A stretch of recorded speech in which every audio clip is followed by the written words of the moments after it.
નમસ્કાર દર્શક મિત્રો, હું આપની સાથે ભગવતી વિશાવડિયા अब तक બુલેટિનમાં આપનું હાર્દિક સ્વાગત કરું છું।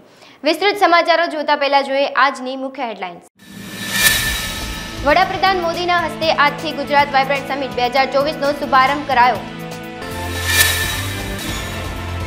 વાઇબ્રન્ટમાં રાજકોટની કેટીએમ ટેકનોલોજી દ્વારા 160 કરોડના એમઓયુ। વચગાળાના બજેટમાં પેન્શન યોજના માટે મહત્વની જોગવાઈ થવાની આશા। સમાચારો જોઈએ વિસ્તૃતમાં। વડાપ્રધાન મોદીના હસ્તે આજથી ગુજરાત વાઇબ્રન્ટ સમિટ 2024નો પ્રારંભ થયો છે। ગાંધીનગર ખાતે આયોજિત ત્રિદિવસીય સમિટમાં 28 દેશો પાર્ટનર કન્ટ્રી તરીકે જોડાયા છે। આ ઇવેન્ટમાં યુએઈના રાષ્ટ્રપતિ મોહમ્મદ બિન ઝાયદ અલ નાહયાન, ચેક રિપબ્લિકના વડાપ્રધાન પેટ્રી ફિયોલ, મોઝામ્બિકના રાષ્ટ્રપતિ ફિલિપ જેસિન્ટો, ટિમોર લેસ્ટેના રાષ્ટ્રપતિ જોસ રામોસ વિશેષ ઉપસ્થિત રહ્યા છે। 14 સંસ્થાઓએ પાર્ટનર તરીકે વાઇબ્રન્ટ સમિટમાં જોડાઈ હતી। અમૃતકાળમાં પ્રથમ વાઇબ્રન્ટ સમિટનું આયોજન કરવામાં આવ્યું હતું અને આત્મનિર્ભર ગુજરાતથી આત્મનિર્ભર ભારતની થીમ પર કાર્યક્રમ યોજવામાં આવ્યા હતા। His Excellency Mr. Philip Nyusi, President of Mozambique, His Excellency Mr. Ramos Horat, President of Timor-Leste, His Excellency Mr. Petr Fiala, Prime Minister of Czech Republic, Gujarat के गवर्नर आचार्य देवव्रत जी, यहाँ के लोकप्रिय मुख्यमंत्री भूपेंद्र भाई पटेल, देश विदेश से आए हुए सभी विशेष अतिथि, अन्य महानुभाव, देवी और सज्जनों, आप सभी को 2024 की अनेक अनेक शुभकामनाएं।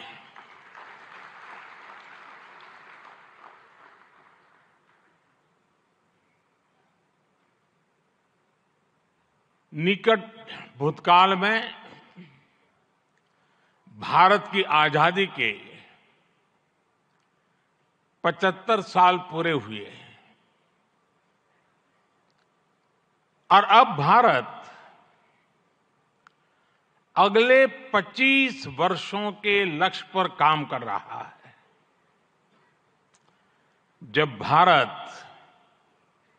अपनी आजादी के 100 वर्ष मनाएगा, तब तक हमने भारत को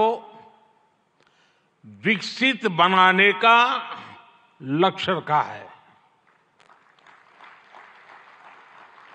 और इसलिए ये 25 साल का कार्यकाल भारत का अमृतकाल है। ये नए सपने, नए संकल्प और नित्य नूतन सिद्धियों का कार्यकाल है। इस अमृतकाल में ये पहली वाइब्रेंट गुजरात ग्लोबल समिट हो रही है और इसलिए इसका महत्व और बढ़ गया है। और इसी विश्वास के साथ एक बार फिर आप सभी का वाइब्रेंट गुजरात समिट से जुड़ने के लिए मैं हृदय से बहुत बहुत आभार व्यक्त करता हूं और मैं आपको विश्वास दिलाना चाहता हूं कि आपके सपने ये मोदी का संकल्प है।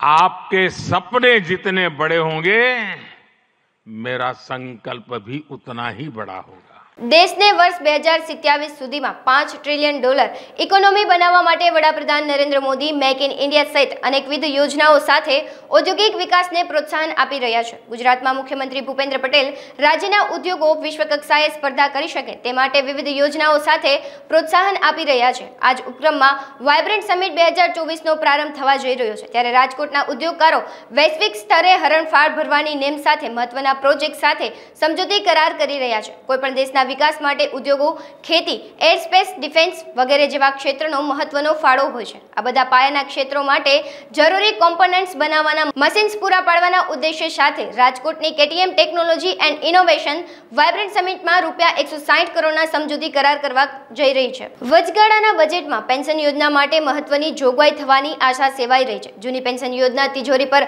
બોજ વધારતી હોય ફરી લાગુ થવાની શક્યતા નહીવત છે. તેને બદલે નવી યોજનામાં રાહતરૂપી સુધારા વધારા થવાની શક્યતા હોવાનું નિષ્ણાંતો જણાવી રહ્યા છે. કેન્દ્રએ દલીલ કરી છે કે જૂની પેન્શન યોજનાને લીધે તિજોરી પર બોજ સતત વધતો હતો, જેને બંધ કરવામાં આવી છે અને રાજસ્થાન, છત્તીસગઢ અને હિમાચલ પ્રદેશ જેવા કોંગ્રેસ શાસિત રાજ્યોએ જૂની પેન્શન યોજના લાગુ કરવાનું નક્કી કર્યા પછી ગયા વર્ષે નવી યોજના પરની ચર્ચા તીવ્ર બની હતી, જેમાં સરકારી કર્મચારીઓને તેમના છેલ્લા પગારના 50% માસિક પેન્શન તરીકે આપવામાં આવતા હતા. અમરેલી જિલ્લાના બગસરા ખાતે કુકાવાવ રોડ પર આશરે 20 કરોડથી વધુના ખર્ચે નિર્માણ પામેલા દિવ્ય સ્વામિનારાયણ મંદિરના મૂર્તિ પ્રતિષ્ઠા મહોત્સવનો કાલથી મંગલકારી પ્રારંભ થવા જઈ રહ્યો છે. આગામી 11 થી 19 જાન્યુઆરી 9 દિવસ સુધીના આ ધર્મોત્સવમાં 17મીએ મૂર્તિ પ્રતિષ્ઠા મહોત્સવની ઉજવણી કરવામાં આવશે. વડતાલ ધામ દ્વિશતાબ્દી મહોત્સવના ઉપક્રમે બગસરા ખાતે નિર્માણ પામેલા શ્રી સ્વામિનારાયણ મંદિરના 9 દિવસ દિવ્ય મૂર્તિ પ્રતિષ્ઠા મહોત્સવની વિસ્તૃત માહિતી મુકુંદ સ્વરૂપ સ્વામી, ઘનશ્યામદાસ સ્વામી અને ભાજપ અગ્રણી ચેતનભાઈ રામાણીએ અબતક મીડિયા હાઉસની શુભેચ્છા મુલાકાત લઈ પૂરી પાડી હતી. જય સ્વામિનારાયણ વાલા ભક્તો, અમરેલી જિલ્લાના બગસરા ખાતે નૂતન શ્રી સ્વામિનારાયણ મંદિર નિર્માણ થયું છે. એ નૂતન શ્રી સ્વામિનારાયણ મંદિર નિર્માણ પ્રસંગે મૂર્તિ પ્રતિષ્ઠા મહોત્સવ ઉજવવાનો છે. 11 જાન્યુઆરીથી 19 જાન્યુઆરી સુધી 9 દિવસના ઉત્સવ દરમિયાન જાહેર જનતાને ભાવભર્યું આમંત્રણ પાઠવવા માટે અમે અત્રે ઉપસ્થિત છીએ. વાલા ભક્તો, આ મંદિર છે 20 કરોડ ઉપરાંત ખર્ચથી તૈયાર થયેલું છે. 5 શિખર 80,000 ઘનફૂટ જેટલું બાંધકામ આમાં કરેલું. બંસી પહાડ અને લાલ ગુલાબી પથ્થરથી આ મંદિર સરસ એવું નયન રમ્ય અમરેલી જિલ્લાનું એવું આ મંદિર છે. તો આ મંદિરના મૂર્તિ પ્રતિષ્ઠા મહોત્સવમાં ખાસ બધા ભક્તો પધારજો. રોજના 1 લાખ જેટલા હરિભક્તો બપોર અને સાંજે થઈને મહાપ્રસાદ લઈ શકશે. જાહેર જનતા માટે ઉતારાની પણ 10,000 જેટલા ભક્તો રહી શકશે એવા ઉતારાની વ્યવસ્થા કરી છે. અને વિવિધ કાર્યક્રમોમાં 108 કુંડી યજ્ઞ, રક્તદાન શિબિર, શ્રીમદ સત્સંગી જીવન પારાયણ અને 200 સંહિતા પાઠ, મંદિરનો લાઇટ એન્ડ સાઉન્ડ શો પણ જોવા જેવો હશે. ભવ્ય શાકોત્સવ, અખંડ ધૂન મહોત્સવ દરમિયાન વૃક્ષારોપણ અને સ્વચ્છતા અભિયાનને પૂરેપૂરું પ્રોત્સાહન આપે એવા કાર્યક્રમો અમે કર્યા છે. આ મહોત્સવની અંદર રાજકીય મહાનુભાવોમાં આચાર્ય દેવવ્રતજી મહામહિમ રાજ્યપાલ શ્રી પધારવાના છે અને મુખ્યમંત્રી શ્રી માનનીય શ્રી ભૂપેન્દ્રભાઈ પટેલની પણ આમંત્રિત મહેમાનોમાં અમે નજર ઉપસ્થિતિ રહેવાની છે. અને આ મહોત્સવના પ્રેરક એવા અમારા ગુરુ પરમ પૂજ્ય સદગુરુ સ્વામી શ્રી લક્ષ્મીપ્રસાદ દાસજી સ્વામી શ્રી, કે જેમના અંડર અમે 30 સંતો રહીને આ મહોત્સવમાં બધા કાર્યક્રમ કરી રહ્યા છીએ. મહોત્સવમાં મૂર્તિ પ્રતિષ્ઠા વડતાલ દેશ લક્ષ્મીનારાયણ દેવ પીઠાધિપતિ શ્રી આચાર્ય 1008 શ્રી રાકેશ પ્રસાદજી મહારાજ શ્રીના વરદ હસ્તે થશે. ધામધામથી સંતો પધારશે. 17મી જાન્યુઆરીએ મૂર્તિ પ્રતિષ્ઠા દિવસ છે. એ દિવસે સર્વે ભક્તજનોને પધારવા માટે ભાવભર્યું ફરીવાર આમંત્રણ. ધામધામથી 500 જેટલા સંતો પધારશે. સરદારથી પરમ પૂજ્ય સદગુરુ સ્વામી શ્રી નિત્ય સ્વરૂપ દાસજી સ્વામી શ્રી ઘર સભાનો 2 દિવસ લાભ આપશે. એક સત્ર કુંડળથી જ્ઞાનજીવન દાસજી સ્વામી શ્રી કથા વાર્તાનો લાભ આપશે. આ સમગ્ર મહોત્સવનું લાઈવ પ્રસારણ સંસ્કૃતિ ટીવી ચેનલ, બગસરા કથા યુટ્યુબ ચેનલ અને સાથે સાથે અબતક ચેનલમાં પણ સર્વે ભક્તજનોને મળશે. તો એ ઉત્સવનો ખાસ લાઈવ પ્રસારણનો પણ બધા ભક્તો લાભ લેજો.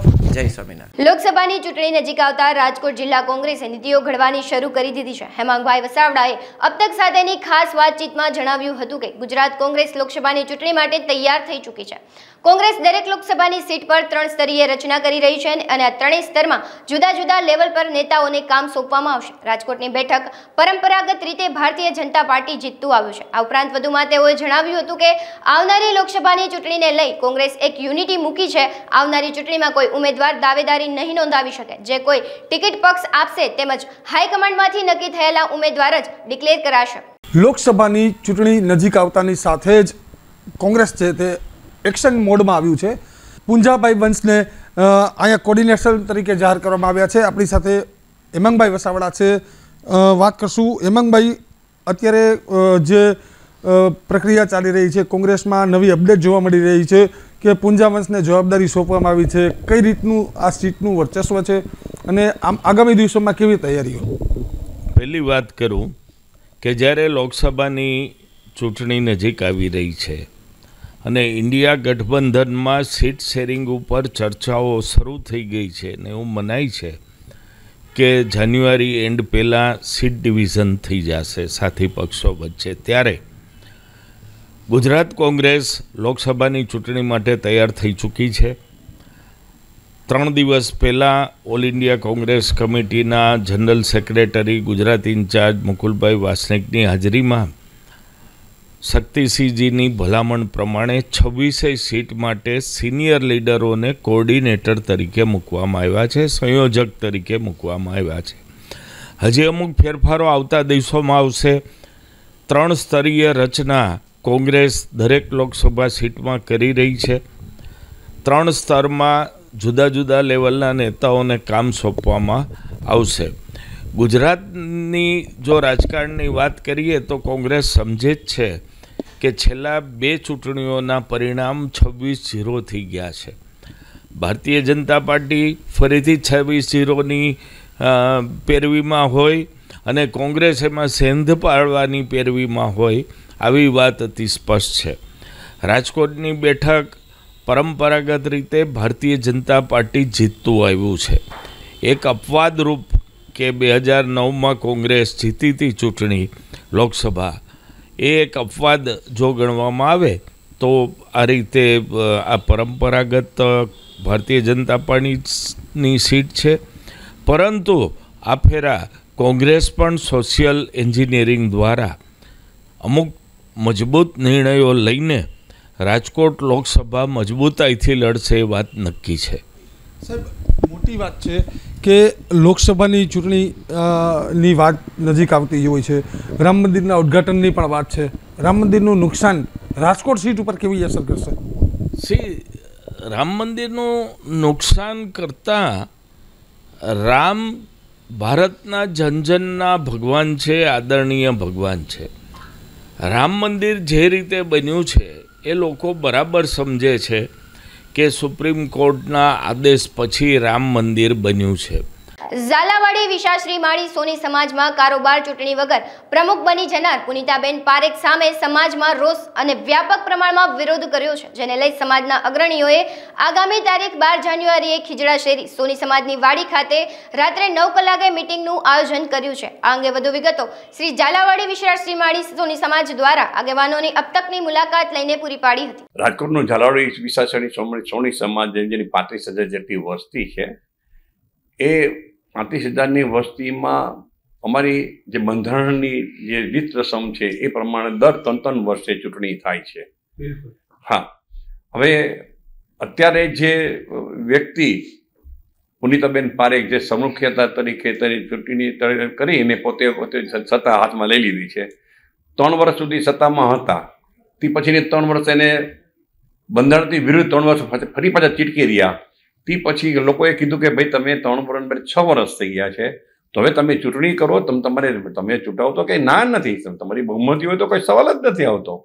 એટલે એને એમ થયું કે ચાલો, તો એટલે જનરલ બોડી મિટિંગ બોલાવ્યા. એટલે અમારા બંધારણમાં એવું લખ્યું જનરલ બોડી મિટિંગમાં જ્યારે ચૂંટણી કરવાની હોય તો પહેલાં પ્રમુખે એને ચૂંટણી કમિશનર નિમવા જોઈએ, ચૂંટણી નિયામક, દરેક સમાજનો નિયમ હોય છે. એટલે ચૂંટણી નિયામકની કોઈની નિમણૂક કરી નહીં એણે, અને સીધું કહી દીધું એના મળત્યા હોય કે ભાઈ પુનિતાબેન પ્રમુખ થાય છે તો તમને કોઈને વાંધો ન, હાથ ઊંચા કરો. તો હાથ ઊંચા કરે કે બસ તમે ચૂંટાઈ ગયા. એમ ન ચાલે. પ્રમુખની ચૂંટણી પ્રમુખની ચૂંટાઈ નહીં, પહેલાં કારોબારી ચૂંટાય, અને કારોબારી ચૂંટાય ને કારોબારીમાંથી એ લોકો પ્રમુખને નિમણૂક કરે. અને એવી કોઈ પ્રોસિજર ન કરી, સીધી પ્રોસિજર. બીજો કોઈ વિરોધ કર્યો તો એનો વિરોધ સાંભળવો પણ નહીં. બસ કે બહુમતી લોકો એમ કહે છે બહુમતી ચૂંટણી તો પહેલાં કરો, બહુમતી તમારી ભલે હોય, કાંઈ વાંધો નહીં. બીજા લોકોને ઉમેદવારી કરવી હોય તો ઉમેદવારી પણ ન કરવા દીધી, અને બિલકુલ સન્મુખતા રીતે પોતે પ્રમુખ બનીને બેસી ગયા. એ સમાજને માન્ય નથી અને આખા સમાજમાં અમારા આખા સમાજમાં ઘણો રોષ છે. અયોધ્યામાં યોજાનાર પ્રાણ પ્રતિષ્ઠા મહોત્સવને લઈને દેશભરમાં ઉત્સાહનો માહોલ છે. ત્યારે દ્વારકાથી અયોધ્યા સાયકલ લઈને 2 યુવાનો નીકળ્યા છે. આ બંને યુવાનો જામનગર ખાતે પહોંચ્યા હતા, જ્યાં તરુણ આહિર અને જયદીપ આહિર બંને યુવાનોનું સ્વાગત કરવામાં આવ્યું હતું. બંને યુવાનો 30 દિવસ સાયકલ ચલાવી 1800 કિલોમીટરનું અંતર કાપી અયોધ્યા ખાતે પહોંચશે. જય શ્રી રામ દોસ્તો, મારું નામ છે જયદીપ આહિર. અમે દ્વારકાથી અયોધ્યા રામ મંદિર સાયકલ લઈને જઈ રહ્યા છીએ. આ યાત્રા અમારી 1800 કિલોમીટરની છે અને 30 દિવસની અમારી યાત્રા રહેશે.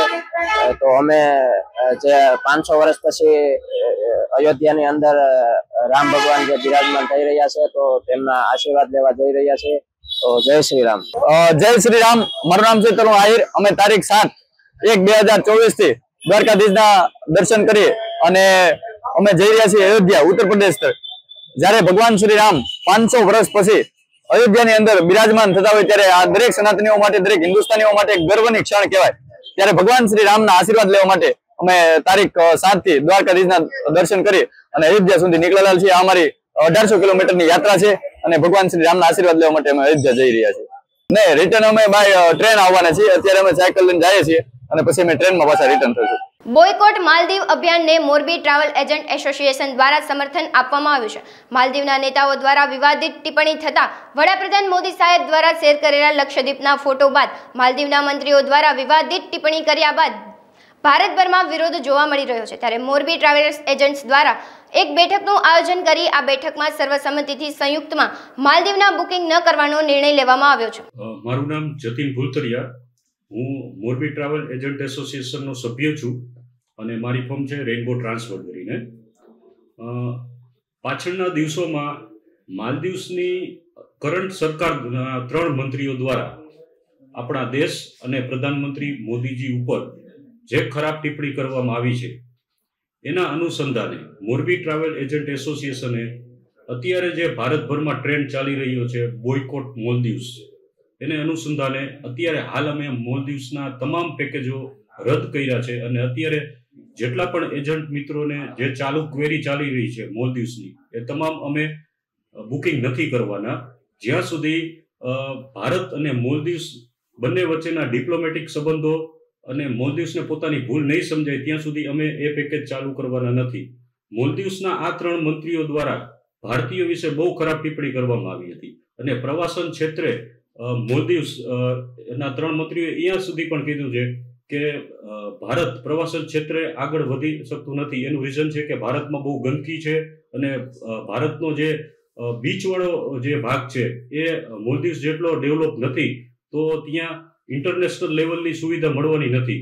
અને પ્રધાનમંત્રી મોદી વિરુદ્ધ પણ બહુ આપત્તિજનક ટિપ્પણી કરવામાં આવી છે. તો અત્યારે જે ટ્રેન્ડ ચાલી રહ્યો છે એના અનુસંધાને અને આપણા ભારત દેશને આપણે અનએક્સપ્લોર્ડ જે જગ્યા છે, જેમ કે લક્ષદ્વીપ છે, અંદમાનના ઘણા બધા ટાપુઓ છે અને જે બીચીસ પરના જે ડેસ્ટિનેશન છે એને અમે પ્રમોટ કરવાના છીએ આગામી સમયમાં.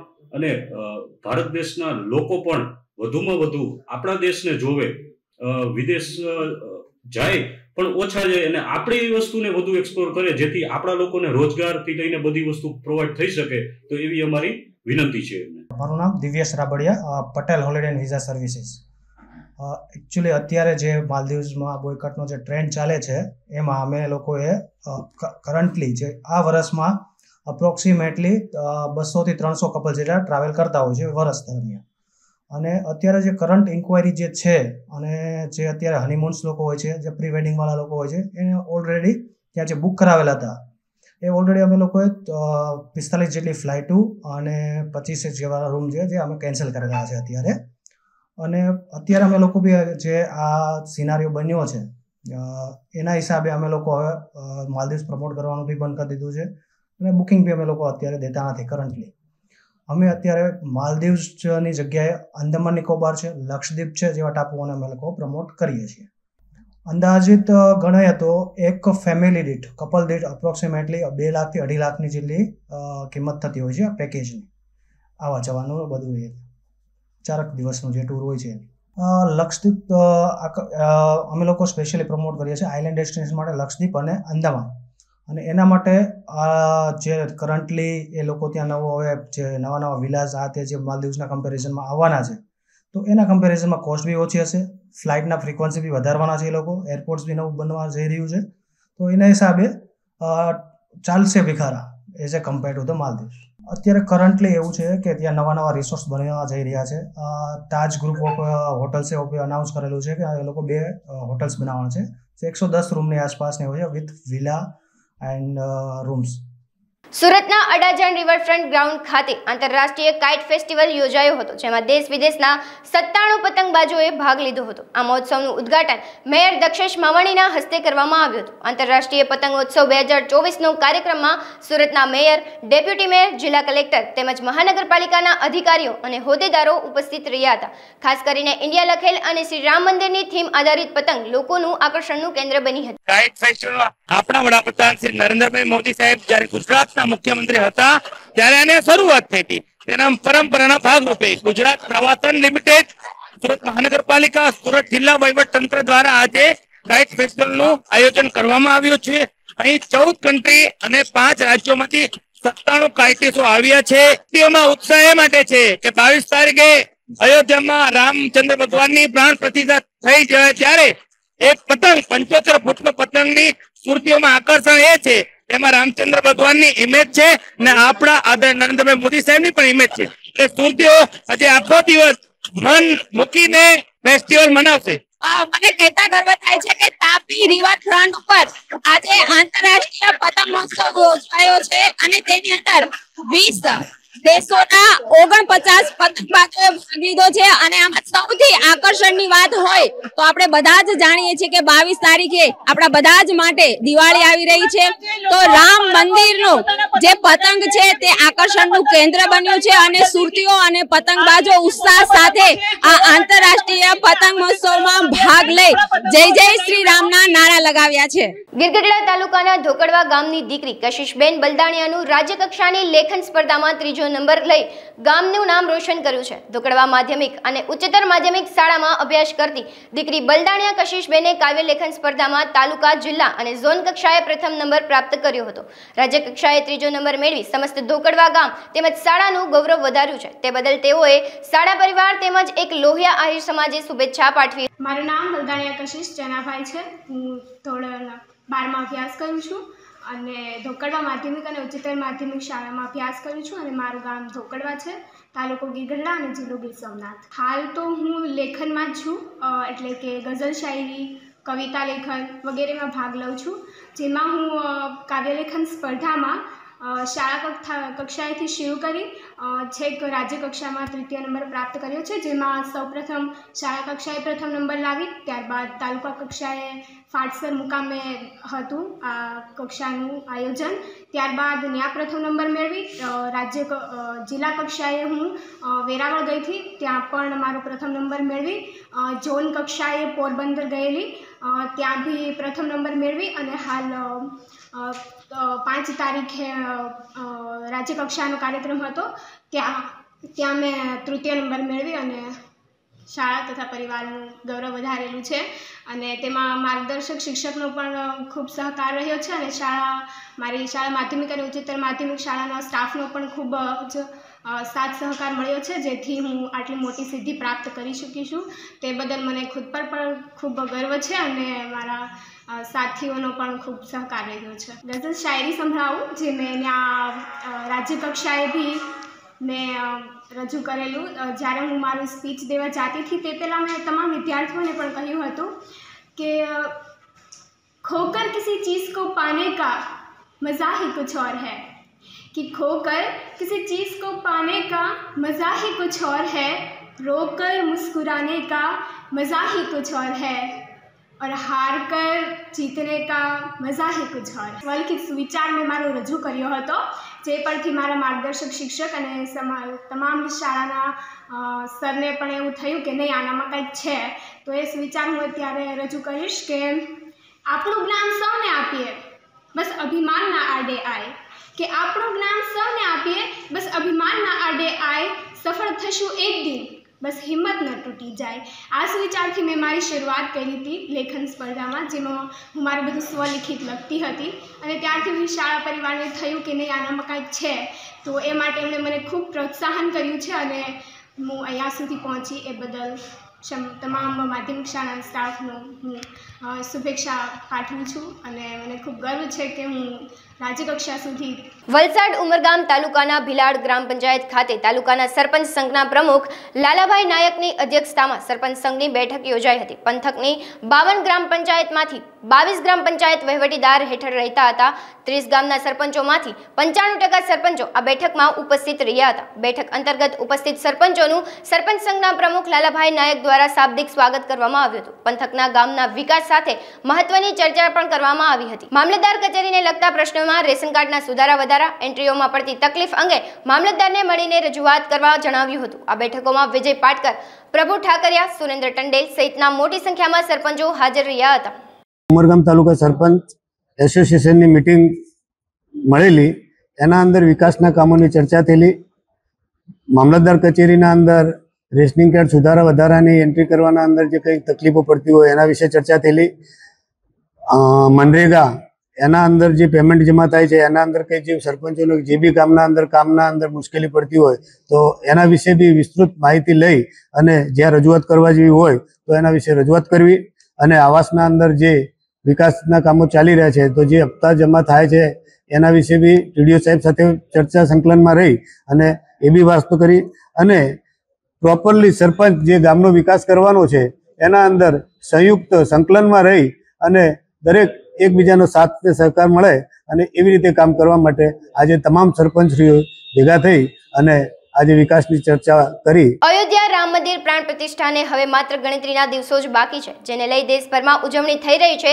ત્યારે કાલાવાડ સરસ્વતી શિશુ મંદિરમાં પ્રાણ પ્રતિષ્ઠા મહોત્સવની અનોખી રીતે ઉજવણી કરવામાં આવી હતી. અહીં નાના ભૂલકાઓ દ્વારા સબરી અને ભગવાન રામના મિલનના પ્રસંગનું નાટ્યરૂપ અભિનય કરવામાં આવ્યું હતું. બાળકોમાં પણ અયોધ્યા રામ મંદિરને લઈને ધાર્મિકતા રહે અને આ ઉત્સવમાં બાળકો સહભાગી બને તે હેતુથી આ ઉજવણી કરવામાં આવી હતી. સુરતની નવી સિવિલ હોસ્પિટલના ડોક્ટર રાજેન્દ્ર રામાણીનું ન્યુમોનિયાના કારણે મોત થયું હોવાનો મામલો સામે આવ્યો હતો. નવી સિવિલ હોસ્પિટલ કેમ્પસમાં આવેલી સરકારી મેડિકલ કોલેજના પ્રથમ વર્ષમાં અભ્યાસ કરતા હતા. ડોક્ટરના મોતને લઈને ડોક્ટર રાજેન્દ્ર રામાણીના પિતા દ્વારા મેડિકલ કોલેજના ઇન્ચાર્જ ડીન રેઝિડેન્ટ ડોક્ટરને શારીરિક અને માનસિક ત્રાસ આપતા હોવાનું અને સિનિયર રેઝિડેન્ટ તબિયત દ્વારા રેગિંગ કરવામાં આવતા હોવાના આક્ષેપો કરવામાં આવ્યા છે.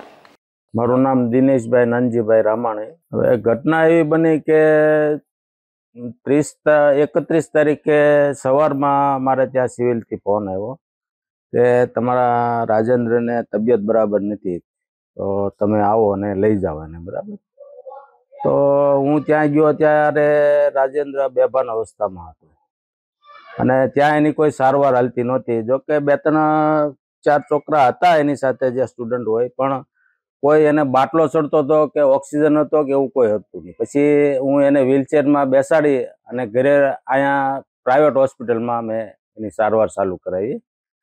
જો પહેલાં આપણે બલર હોસ્પિટલમાં લઈ ગયા, ત્યાંથી રિપોર્ટ ને એવું બધું કરાવીને ત્યાંથી મને એવું જણાવ્યું કે આને ઓક્સિજનની જરૂર પડશે, એટલે હું એને પીપી સવાણી હોસ્પિટલમાં મેં એને એડમિટ કરાવ્યો અને ત્યાં એની સારવાર દરમિયાન મંગળવારે એમનું મોત. એની ઉપર અત્યાચાર એવો હતો કે એમને 48 કલાક કામ કરાવાતું અને ટાઈમસર જમવા ન દેવાતું. જમવા અહીંયાથી ટિફિન જાય તો પણ ટિફિન ત્યાં પડ્યું રહેતું અને જે એના સિનિયરો હોય એને બહુ એને મેણા ટોણા મારવામાં આવતા કે ભાઈ તમારે લોકોને કામ નથી કરવું એટલે તમે બીમાર છો એવા બાના કઢાઈને રજા તમારે જોતી. સિનિયરનું નામ તો એક એને મને રાજેન્દ્રએ જણાવેલું, હિનુલ ચૌધરી, અને એમના જે મેન છે બીના વૈદ, એમનું નામ એને મને જણાવેલું. પહેલા મને એને એવું કીધું ત્યારે 1-1.5 મહિના પહેલા બીમાર પડ્યો ત્યારે હું એને અહીંયા લઈ આવ્યો હતો, સારવાર કરાવી પાછો ત્યાં ગયો ત્યારે મને એને એવું કીધું. એટલે મેં એને એવું કીધેલું કે હું ત્યાં આવીને એ લોકોને કહું, વાત કરું કે ભાઈ આવું તમે શું કામ કરો છો. તો મને રાજેન્દ્રએ એવું કીધેલું કે તમે ત્યાં પપ્પા આવશો તો મારું કેરિયર બગડશે, આગળ મને તકલીફ પડશે, એટલે તમારે ત્યાં નથી આવવું, એટલે મને જવા નહોતો દીધો. તો અમે તો બીજું નાના માણસો છીએ સાહેબ, બરાબર, એટલે અમારી એ જ માંગ છે કે ભાઈ આનો ઊંડાણપૂર્વક તપાસ થાય અને ન્યાય મળે અને હું એક નાના વર્ગમાંથી તો મારી ઉપર અત્યારે મેં અત્યાર સુધી ભણાવ્યો તો 50 લાખ રૂપિયાનું દેવું થઈ ગયું. હવે મારે પણ આપઘાત કરવો પડે એવો સમય મારે છે અત્યારે. હવે મારે આ લેણું ક્યાંથી ચૂકવવું, દેવું જે થઈ ગયું છે તે મારે ચૂકવવું ક્યાંથી, એ મોટો પ્રશ્ન છે. જે મારો આધાર હતો તે હવે વયો ગયો છે. હાલ સમાચારોમાં બસ આટલું જ. વધુ સમાચારો જોવા માટે તમે જોતા રહો અબ તક. નમસ્કાર.